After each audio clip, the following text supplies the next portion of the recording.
Hey guys, welcome to block 6 of the Cowboy Way athlete program. We've got some cool, exciting stuff going on during this block. Keep listening to see what we're going to dive into. Before we do that, this block will be 7 weeks long. We just upgraded our training app to Train Heroic, which is a really nice app. We've had this whole past week as a dry run that I've been testing with some athletes, and I've had awesome feedback so far from it. The thing that I really like about this Train Heroic app is that I have much clearer access to you guys' performance results and messaging you guys directly. So every day when you log your results, it shoots me a report card saying, hey, you just completed your training. I can immediately go in, look at that training, see how it went. There's all sorts of markers where it asks you how good a sleep you had, how hard you thought the training was, how long your session was, what you completed, what you didn't, session notes, all sorts of good stuff. So I see that every single time you log a workout. I get a notification, I open that, I see it, and then I can shoot you a message and give you feedback on that, or attaboy or go faster, whatever it may be. But I'm really looking forward to that. The next thing that's going to be great about this is communication. There's a great message board on there, so you can talk to anybody on our Train Heroic on that app. Anyone that's on the Cowboy Way athlete program, that is a whole message board. So you guys will be able to communicate as an entire group or select and message members individually.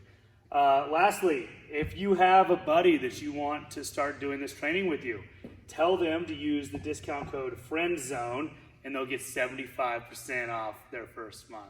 All right, so the friend zone is actually good in this circumstance here.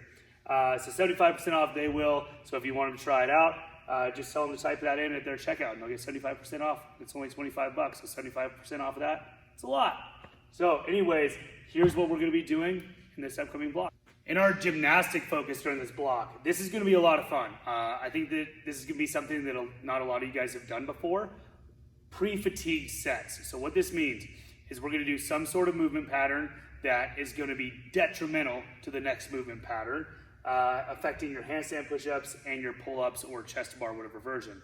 An example of this, we have something coming next week where it's gonna be you have a 90-second period and you're gonna do 10 push presses, and then you're immediately gonna go into as many handstand push-ups as you can, and that remainder of the 90-second period, then you have a 90-second rest, and we're gonna repeat that for 4 rounds. So it's gonna be an ass load of shoulder pump, and you're gonna get to practice your high skill movement or that handstand push-up while you have absolutely blown up shoulders. So obviously we're gonna have a muscular endurance component here, and then just the skill of being able to trust yourself to do that high skill movement under fatigue.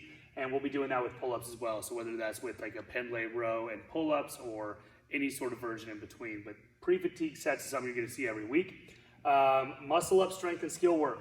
So that can, like next week we have negatives coming up of doing controlled negatives through the entire turnover, or a pull-up negative, doing hip drive drills, turnover drills, all sorts of drills to get you guys that are doing muscle ups already to get more effective at them. And then for those of you guys who don't have them yet, to be able to build the strength and the skill to have one. For our weightlifting focus in this block, we're gonna be using some heavy percentage work and using a clock to get you guys to accumulate some sub-maximal lifts that are still pretty heavy, but just not at your extreme top end, and put that on the clock. So, sometimes it's not about how much you can lift as a 1 rep, it's how much you can hit consistently on a day-to-day basis, especially under fatigue. So one of the pieces we're gonna use for this is gonna be a 6 minutes of max lifts at like 85% of your 1 rep max for both of your lifts. Another thing we're gonna be working on a lot is some 3 position snatches. So working from position 1, position 2, and position 3 all the way down to the middle of the shin, just hovering off the floor and getting some good practice hitting these positions and lowering the bar down from the top or from the front rack, wherever it is. In our strength focus during this block, we're gonna do a lot of back squatting. So we'll do an A week and B week setup, and this is gonna be pretty typical for some of our other movements as well.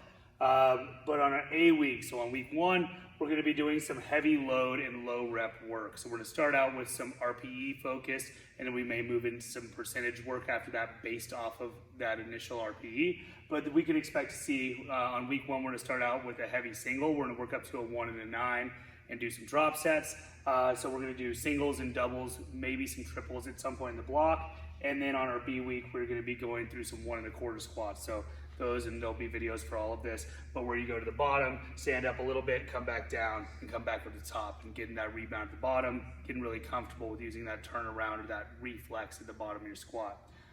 Something else that we'll be having in there is a lot of barbell lunges. So whether that's a front rack lunge, a back rack lunge, reverse or forward step, but we can expect to see a good bit of those.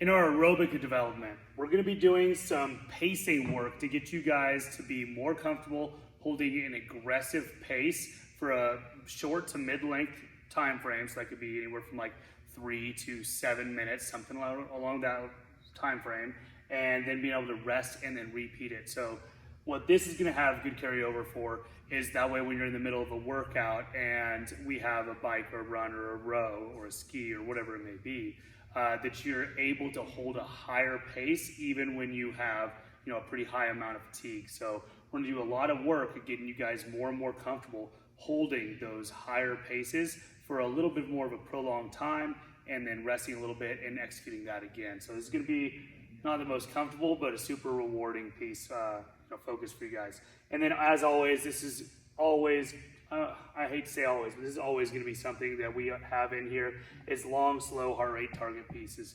If you don't have a heart rate monitor, I totally suggest getting one yet. There you can get a really nice one for $100 off of Amazon. Just get a polar heart rate monitor.